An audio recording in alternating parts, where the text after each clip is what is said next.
नमस्कार, स्वागत करता हूं आप सभी का स्टडी विद आईटीआई के यूट्यूब चैनल पर। इस सेशन में हम डिस्कस करेंगे एनपीसीआईएल नरोरा परमाणु विद्युत केंद्र जिला बुलंदशहर उत्तर प्रदेश से जो एडवर्टीज़मेंट अप्रेंटिस के लिए निकल कर आया है, उसमें विभिन्न पदों के बारे में डिस्कशन करेंगे। जो अभ्यर्थी आईटीआई करने के बाद अप्रेंटिस करने के इच्छुक हैं, वो इस संस्थान में अपने आवेदन को किस प्रकार से सबमिट कर सकते हैं और इस सुनहरे अवसर पर अप्रेंटिस करने का मौका प्राप्त कर सकते हैं। आइए शुरुआत करते हैं इस एडवर्टीज़मेंट की।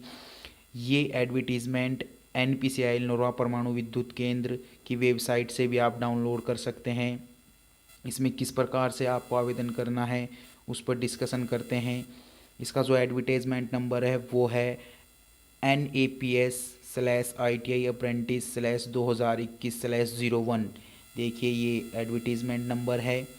ऑनलाइन आवेदन जमा करने की जो अंतिम तिथि है वो है 7/7/2021 से पहले आपको आवेदन करना होगा। इसमें जो आवेदन मांगे गए हैं वो ऑनलाइन मांगे गए हैं और उसके बाद आपको दिए गए एड्रेस पर उसकी हार्ड कॉपी भी भेजनी होगी। अंतिम तिथि जो हार्ड प्राप्ति फॉर्म की है वो है 21/7/2021 से पहले आपको वो जो फॉर्म आप भरेंगे उसे उस एड्रेस पर भी सबमिट कराना होगा। देखिए, ट्रेड विवरण जो विभिन्न ट्रेड में पद हैं अप्रेंटिस के, वो किस प्रकार से हैं। फिटर में जो पद हैं वो 20 पद हैं फिटर ट्रेड में। यदि 1 साल की आईटीआई का कोर्स किया है तो 7,700 आपको एनपीसीआईएल की तरफ से दिए जाएंगे। आयु जो है इसमें एज निर्धारण जो दिया गया है वो है सामान्य अभ्यर्थियों के लिए 7/7/2021 को न्यूनतम आयु 14 वर्ष और अधिकतम 24 वर्ष होनी चाहिए। ध्यान देंगे, जो अभ्यर्थी 14 वर्ष और अधिकतम 24 वर्ष के हैं वो इसमें आवेदन करने के पात्र हैं। उसके अनुसार भारत सरकार के आदेशों के अनुसार अनुसूचित जाति अभ्यर्थियों के लिए 5 वर्ष तक की छूट, जो नॉन क्रीमिलेयर अभ्यर्थियों के लिए 3 वर्ष की छूट तथा सामान्य पीडब्ल्यूडी अभ्यर्थियों के लिए 10 वर्ष की छूट मान्य होगी। इसमें रिजर्वेशन जो एज निर्धारण है वो रिजर्वेशन के अनुसार भी बताई गई है। नेक्स्ट जो ट्रेड है इसमें इलेक्ट्रीशियन के जो पद हैं वो 13 हैं और इलेक्ट्रॉनिक्स के लिए 12 पद हैं। मशीनिस्ट के लिए 5 पद हैं। टोटल जो आपके पद हैं वो 50 पद इसमें एनपीसीआईएल नरोरा में आए हुए हैं। जो ट्रेड हमने डिस्कशन किया, फिटर, इलेक्ट्रीशियन, इलेक्ट्रॉनिक्स, मशीनिस्ट के जो अभ्यर्थी आईटीआई पास कर चुके हैं वो इसमें आवेदन करने के पात्र हैं। उनके लिए अलग से पदों की संख्या और आयु का निर्धारण दिया गया है, वो इसके अनुसार अपनी आवेदन कर सकते हैं। देखिए, वर्ग के अनुसार, कैटेगरी के अनुसार एनपीसीआईएल की तरफ से एक अलग से फॉर्मेट जारी किया गया है कि किस वर्ग के जो बच्चे हैं वो उनके लिए कितने पद हैं। फिटर के लिए टोटल हैं 20, एससी के लिए उसमें 4 पद रहेंगे, ओबीसी के लिए 5 रहेंगे और ईडब्ल्यूएस के लिए 2 और अनरिजर्व के लिए 8 पद निर्धारित किए गए हैं। ऐसे ही इलेक्ट्रीशियन 13 टोटल हैं, एससी के 3 हैं, ओबीसी के 4, ईडब्ल्यूएस के लिए 2 और अनरिजर्व के लिए 4 पद निर्धारित किए गए हैं। इलेक्ट्रॉनिक्स के लिए 12, एससी के लिए उसमें 2 रहेंगे, ओबीसी के लिए 3 रहेंगे, ईडब्ल्यूएस के लिए 1 रहेगा और अनरिजर्व के लिए 6 रहेंगे। मशीनिस्ट टोटल है 5, एससी के लिए 1, ओबीसी के लिए 1, इसमें ईडब्ल्यूएस का कोई पद नहीं है, अनरिजर्व के लिए 3 पद रहेंगे। टोटल की अगर बात करें 50 पद हैं टोटल। अगर एससी में बात करेंगे तो 10 पद हैं, ओबीसी की बात करेंगे तो 13 हैं और ईडब्ल्यूएस की बात करें तो 5 हैं और अनरिजर्व के लिए टोटल 21 पद हैं। नेक्स्ट इसमें बात करते हैं एजुकेशनल क्वालिफिकेशन, शैक्षणिक योग्यता क्या रहेगी, अलग अलग ट्रेड के लिए बताई गई है। इसमें जो फिटर के लिए, इलेक्ट्रीशियन के लिए, इलेक्ट्रॉनिक्स के लिए, मशीनिस्ट के लिए जो आपको आईटीआई पास उत्तीर्ण प्रमाण पत्र होना आपके पास अनिवार्य है। आईटीआई करने के बाद जो आपका सर्टिफिकेट है वो आपके पास होना अनिवार्य है। नंबर 3 जो ये पॉइंट है, प्रशिक्षण का संस्थान क्या रहेगा, जहाँ आपकी ट्रेनिंग होगी वो संस्थान क्या रहेगा, वो प्रशिक्षण का संस्थान नरोरा परमाणु विद्युत केंद्र, नरोरा, बुलंदशहर, उत्तर प्रदेश में आपकी अप्रेंटिस कराई जाएगी। मतलब जहाँ का आपका ये एडवर्टीज़मेंट है, जिस संस्थान का है, वहीं उसी स्थान पर आपकी अप्रेंटिस करनी होगी अगर आप उसमें सेलेक्ट होते हैं। प्रशिक्षण नंबर 4 जो पॉइंट है उसमें देखते हैं क्या है। प्रशिक्षण के लिए शारीरिक योग्यता और मापदंड, जो आपका फिजिकल फिटनेस है वो क्या रहने वाला है इस आवेदन के लिए। इसमें शारीरिक योग्यता मापदंड जो स्टैंडर्ड है वो क्या रहेगा, देखते हैं। अभ्यर्थी सांसर्गिक या संक्रामक रोग से मुक्त हो, उसे किसी ऐसी बीमारी से ग्रस्त नहीं होना चाहिए जो नौकरी करने में बढ़ती हो या उसे नौकरी के लिए अयोग्य कर दे अथवा अन्य लोगों के स्वास्थ्य के लिए खतरे में डालती हो। उसे किसी प्रकार के यक्ष्मा रोग, टीबी, शकीरिया या सुस्त से मुक्त होना चाहिए। जो आपका फिजिकल फिटनेस है उसे जो अभ्यर्थी होगा अगर वो आवेदन करता है या उसमें सेलेक्ट होता है तो उसे किसी प्रकार का ऐसा रोग ना हो जो फैलने वाला हो या किसी और के लिए खतरा बने। इतनी बात आपको सही से समझ में आई होगी। ऊंचाई जो होनी चाहिए वो 137 सेंटीमीटर या अधिक होनी चाहिए, 137 सेंटीमीटर से अधिक होनी चाहिए। वज़न 25.4 किलोग्राम से अधिक होना चाहिए। ये इसमें लिमिट दी गई है कि इससे आपको अधिक ही होना चाहिए, फिजिकल फिटनेस जो होना चाहिए। ठीक है। चयन प्रक्रिया जो सिलेक्शन प्रोसेस होगा वो किस प्रकार से होगा। सिलेक्शन प्रोसेस जो होगा, सिलेक्शन प्रोसेस देखते हैं। सिलेक्शन प्रोसेस क्या है। नरोरा परमाणु विद्युत केंद्र, जिला बुलंदशहर, उत्तर प्रदेश के 16 किलोमीटर परिधि में निवास करने वाले पात्र स्थानीय अभ्यर्थियों को वरीयता दी जाएगी। जो 16 किलोमीटर के रेडियस में आते हैं उस संस्थान के, एनपीसीएल नरोरा के, उन्हें सबसे पहले वरीयता दी जाएगी। यही इस बात को बोल रहा है। नेक्स्ट पॉइंट पर बात करें, अभ्यर्थी की शॉर्ट लिस्टिंग संबंधित आईटीआई ट्रेड में प्राप्त अंकों के प्रतिशत के आधार पर की जाएगी। ध्यान से देखिएगा, ये पॉइंट इम्पोर्टेंट है आपके लिए। जो आपका सिलेक्शन प्रोसेस होगा, शॉर्ट लिस्टिंग होगी, जो आपकी छटनी होगी वो होगी आपके आईटीआई ट्रेड में जो आपके प्राप्त अंक हैं, टोटल परसेंट हैं, उसके आधार पर होगी। इसमें कोई आपका रिटन एग्ज़ाम नहीं होगा। इसमें आईटीआई के जो अंक हैं उसके आधार पर आपकी मेरिट बनाई जाएगी। नेक्स्ट पॉइंट पर बात करते हैं, आईटीआई में प्राप्त अंकों के प्रतिशत में टाई होने की स्थिति में पहले जन्म लिया अभ्यर्थी मान्य होगा। ये पॉइंट भी आपके लिए बहुत मोस्ट इम्पोर्टेंट है।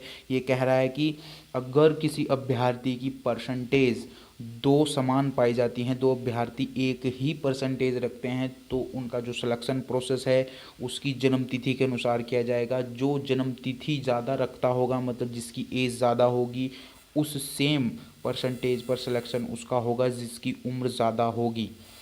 नंबर 6 पॉइंट की बात करते हैं, जनरल कंडीशन। जनरल कंडीशन में बात करते हैं, अभ्यर्थी केवल विहित प्रपत्र में अपना आवेदन विधिवत भरकर प्रस्तुत करें। जिस प्रकार से बताया गया है उसी फॉर्मेट में अपना आवेदन उसी प्रारूप में वो सबमिट करा सकते हैं। बी, वह अभ्यर्थी जो अप्रेंटिस अधिनियम 1961 के तहत किसी सरकारी अथवा सार्वजनिक क्षेत्र के उपक्रम या निजी औद्योगिक संगठन में वर्तमान में अप्रेंटिस कर रहे हैं, आवेदन के पात्र नहीं होंगे। ये देखिए, जो विद्यार्थी वर्तमान में किसी निजी या सरकारी संस्थान में अप्रेंटिस कर रहे हैं वो किसी भी प्रकार से इस फॉर्म को नहीं भर सकते हैं इस संस्था में, उसने पहले ही बताया गया है। ऑप्शन सी की बात करते हैं, जो उसने सी अपनी कंडीशन बताई गई है उसके बारे में अगर बात करें, निर्धारित ट्रेड में शिक्षु प्रशिक्षण ले रहा है। प्रत्येक व्यक्ति शिक्षु अधिनियम 1961 और शिक्षु नियम 1992 के अनुसार एनपीसीएल के साथ शिक्षु संविदा करेगा। यह शिक्षु संविदा शिक्षु प्रशिक्षण की अवधि समाप्त होने पर समाप्त होगी। शिक्षु संविदा की कोई भी समय पूर्व समाप्ति अथवा समय विस्तार उक्त अधिनियम 1961 और उसके साथ पढ़े जाने वाले शिक्षु नियम 1992 और समय समय पर होने वाले संशोधन के अनुसार किया जाएगा। वो इस बात को बता रहा है कि यह जो आपकी अप्रेंटिस है वह समय से ही, जो इसका समय एक निर्धारण है वो उसके अनुसार ही पूरी की जाएगी और इसमें अगर बदलाव आता है तो वो अप्रेंटिस अधिनियम के तहत होगा। इसमें आप कोई बदलाव नहीं कर सकते और ना ही संस्थान से करा सकते हैं। नेक्स्ट, अनुपस्थित होने वाले व्यक्ति उनके प्रशिक्षण पर हुए पूरे व्यय और वर्तिकला के रूप में प्राप्त किए गए धन को लौटाने के लिए जिम्मेदार होंगे, जिनका निर्धारण केंद्रीय शिक्षु सलाहकार करेंगे। अगर आप किसी वजह से अप्रेंटिस अपनी ओर से बीच में ही समाप्त करना चाहते हैं तो वह सभी जो धन आपको एनपीसीएल की तरफ से जो सैलरी मिली है वो आपको वापस लौटाना होगा। डी में देखिए क्या बोल रहा है, अप्रेंटिस लिया जाना वह प्रशिक्षण देना पूरी तरह से अप्रेंटिस अधिनियम 1961 के प्रावधानों के अनुपालन में है। वह प्रशिक्षण पूर्ण होने पर अप्रेंटिस को रोजगार देने की कोई बाध्यता नहीं है। यह केवल एक अप्रेंटिस है जो 1961 के तहत इसमें अनुपालन करा रही है। यह किसी भी प्रकार का रोज़गार देने की कोई गारंटी नहीं है कि इसके बाद आपको उस संस्थान में रोज़गार मिलेगा। ये बात आप दिमाग से निकाल दें। जो नेक्स्ट पे बात करते हैं, प्रशिक्षण पूर्ण होने पर अप्रेंटिस को एनपीसीएल में रोज़गार का दावा करने का कोई अधिकार नहीं है। एनपीसी जो छात्र वहाँ से अप्रेंटिस करेंगे वो एनपीसीएल पर कोई दावा नहीं कर सकते कि आप हमें यह रोज़गार यहाँ पर ही दोगे। पुलिस सत्यापन प्रमाण पत्र, नरोरा परमाणु विद्युत केंद्र संयंत्र स्थल नरोरा अत्यंत संरक्षित क्षेत्र होने के कारण अप्रेंटिस को केवल जिला पुलिस प्राधिकारियों द्वारा जारी पुलिस सत्यापन प्रस्तुत करने के पश्चात ही लिया जाएगा। इसके अतिरिक्त अप्रेंटिस को संबंधित संस्थान द्वारा जारी चरित्र आचरण प्रमाण पत्र भी प्रस्तुत करना पड़ेगा। पुलिस द्वारा वेरिफिकेशन होगा और चरित्र प्रमाण पत्र भी आपको वहां प्रस्तुत करना पड़ेगा, जो पुलिस अधिकारियों द्वारा सत्यापित किया जाएगा। नेक्स्ट, जो इसकी अगर हम बात करें, आवेदन की स्वीकार्यता अथवा आपत्ति, चयन का ढंग, आंशिक अथवा पूर्ण रूप से चयन प्रक्रिया का निरस्तीकरण इत्यादि से संबंधित सभी मामलों में प्रबंध का निर्णय अंतिम होगा, सभी अभ्यर्थियों के लिए बाध्यकारी होगा। इस विषय में किसी पत्र व्यवहार पर विचार नहीं किया जाएगा। सीटों का भरा जाना अभ्यर्थी की उपयोगिता के आधार पर पूरी तरह प्रबंध के विवेक पर होगा और अनुपयोगिता अभ्यर्थियों की अपर्याप्त संख्या के कारण यदि इनमें कुछ सीटें नहीं भरी जाती तो रखे जाने के विषय में कोई दावा पैदा नहीं होगा। अगर वहाँ पर अभ्यर्थी जो आवेदन किए हैं उनका जो चयन प्रक्रिया होगी वह पूरी तरीके से जो स्पष्ट होगी, पूरी तरीके से पारदर्शिता उसमें होगी। अगर उसमें कुछ सीटें रह जाती हैं या खाली छूट जाती हैं तो उसमें कोई दावे का पात्र मान्य नहीं होगा। चयनित अभ्यर्थियों को कोई हॉस्टल परिवहन सुविधा शिक्षक के लिए प्रदान नहीं की जाएगी, मतलब ट्रेनी को किसी भी प्रकार की रहने की सुविधा या ट्रांसपोर्ट की सुविधा नहीं दी जाएगी। नेक्स्ट, रोजगार की बाध्यता शिक्षु रखा जाने वाले ये उसमें बाध्यकारी नहीं होंगे जो स्वीकार किए जाएंगे। नेक्स्ट जो इम्पोर्टेंट है आपके लिए वो होगा आपकी आयु निर्धारण। आयु निर्धारण 7/7/2021 से आपकी मान्य होगी। जो आयु सीमा है आपकी 14 से 24 अधिकतम, 14 है जो मिनिमम है और 24 आपकी मैक्सिमम है। ठीक है, आवेदन कैसे करें, आपको अप्लाई कैसे करना है, ये आपके लिए मोस्ट इम्पोर्टेंट है। आवेदन कैसे कर सकते हैं, सर्वप्रथम अभ्यर्थी को कौशल विकास और उद्यमिता मंत्रालय के पोर्टल, जो ये आपको एक वेबसाइट दी गई है, इससे पहले आपको इस पर अपना रजिस्ट्रेशन करना होगा। ये आपको अप्रेंटिसशिप पोर्टल पर रजिस्टर करना होगा। इससे आपको एक रजिस्ट्रेशन नंबर मिलेगा। उसके बाद आपको एनपीसीआईएल की वेबसाइट पर अपना फॉर्म फिल करना होगा। सबसे पहले आपको अप्रेंटिसशिप पर रजिस्ट्रेशन करने के बाद उसके बाद आपको एनपीसीआईएल की साइट पर जाकर अपना फॉर्म फिल करना होगा। ये बात आपको याद रखनी है। जिन अभ्यर्थियों ने कौशल विकास और उद्यमिता मंत्रालय के वेब पोर्टल पर स्वयं को पंजीकृत करा लिया है उन्हें एनपीसीआईएल की इस्टेब्लिशमेंट रजिस्ट्रेशन संख्या, जो कि एनपीसीआईएल नरोरा परमाणु विद्युत केंद्र की आईडी है, दोबारा एक ये कहना चाह रहा है कि एनपीसीआईएल की तरफ से आपको एक आईडी आवेदन के लिए मिलेगी, उससे आप अपना आवेदन कर सकते हैं। सबसे पहले आपको जो अभ्यर्थी अप्रेंटिसशिप पोर्टल पर रजिस्टर्ड नहीं है, सबसे पहले वो अपना रजिस्ट्रेशन अप्रेंटिसशिप पोर्टल पर कराएंगे और फिर एनपीसीएल की वेबसाइट पर जाकर अपना रजिस्ट्रेशन करेंगे। वहाँ से आपको एक आईडी प्राप्त होगी। उसके बाद आप अपना जो नेक्स्ट प्रोसेस है फॉर्म फिल करने का वो कर सकेंगे। ऑनलाइन आवेदन करने के बाद जो आपको प्रिंट आउट, मोस्ट इम्पोर्टेंट है, जो आपको प्रिंट आउट मिलेगा उसे आप फ़ोटो चिपका कर दस्तावेज के साथ हस्ताक्षर करके 21/7/2021 को 5 बजे से पहले इस पते पर भेजना सुनिश्चित करेंगे। देखो एड्रेस जो आपको प्रिंट आउट वहाँ से प्राप्त होगा उनकी साइट से, एक दिए गए एड्रेस पर आप उसे हस्ताक्षर कर और फ़ोटो चिपका कर इस एड्रेस पर भेजेंगे। प्रबंधक HR नरोरा परमाणु केंद्र, षड्यंत्र स्थल नरोरा, डाक NAPS टाउनशिप नरोरा।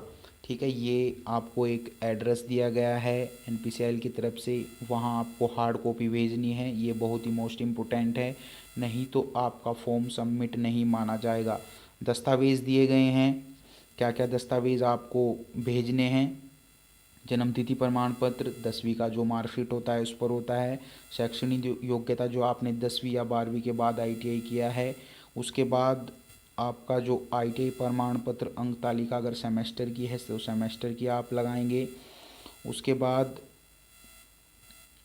जो नेक्स्ट इसमें प्रोसेस है वो ITI के प्रमाण पत्र के बाद अन्य योग्यता अगर आप कोई रखते हैं, आपके जो कास्ट सर्टिफिकेट हैं वो भेजेंगे।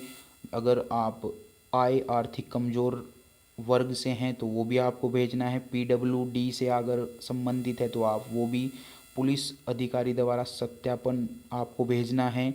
संबंधित संस्थान में चरित्र प्रमाण पत्र, जहाँ से आपने लास्ट टाइम प्रशिक्षण लिया है वहाँ से आप एक चरित्र प्रमाण पत्र बनवा कर डॉक्यूमेंट्स में भेजेंगे। आधार कार्ड की फ़ोटोकॉपी, ये सब आपको फ़ोटोकॉपी भेजनी है। और पासपोर्ट साइज़ के 4 फ़ोटो, निवास प्रमाण पत्र, अगर आप 16 किलोमीटर निवास में NPCL के रहते हैं तो वहाँ का आपको निवास प्रमाण पत्र भी भेजना है। ठीक है, लास्ट में जो अंतिम तिथि का इसमें ध्यान रखेंगे, आवेदन की हार्ड प्राप्ति की जो अंतिम तिथि है उससे पहले 21/7 से वहाँ पहुँच जानी चाहिए। देखिए बहुत मोस्ट इम्पोर्टेंट एक इसमें लिखा गया है कि आवेदक की अभ्यर्थिता अस्थायी होगी और बाद में प्रमाण पत्र, साक्ष्यों आदि के सत्यापन के अधीन होगी। यदि किसी भी चरण में यह पाया जाता है कि अभ्यर्थी ने असत्य या गलत जानकारी प्रस्तुत की है तो अभ्यर्थी की अभ्यर्थिता निरस्त कर दी जाएगी। अगर कोई विद्यार्थी किसी गलत तरीके से या किसी गलत दस्तावेज़ का प्रयोग करके NPCL नरोरा, ज़िला बुलंदशहर, उत्तर प्रदेश संस्थान में अपना आवेदन गलत तरीके से सबमिट कराता है तो उसकी जो आवेदन है उसे अस्वीकार घोषित कर दिया जाएगा। ठीक है, ये जो आपकी हार्ड कॉपी है 21/7 से पहले दिए गए एड्रेस पर पहुंच जानी चाहिए। इस प्रकार से आप अपना आवेदन स्टेप बाय स्टेप सबमिट करा सकते हैं। इसके बारे में NPCL नरोरा, जिला बुलंदशहर के बारे में अप्रेंटिस के जो इच्छुक अभ्यर्थी हैं वो इस प्रकार से अपना आवेदन सबमिट करा सकते हैं। मिलते हैं नेक्स्ट वीडियो में। आप चैनल को सब्सक्राइब करें, लाइक करें और शेयर करें वीडियो को। धन्यवाद। जय हिंद।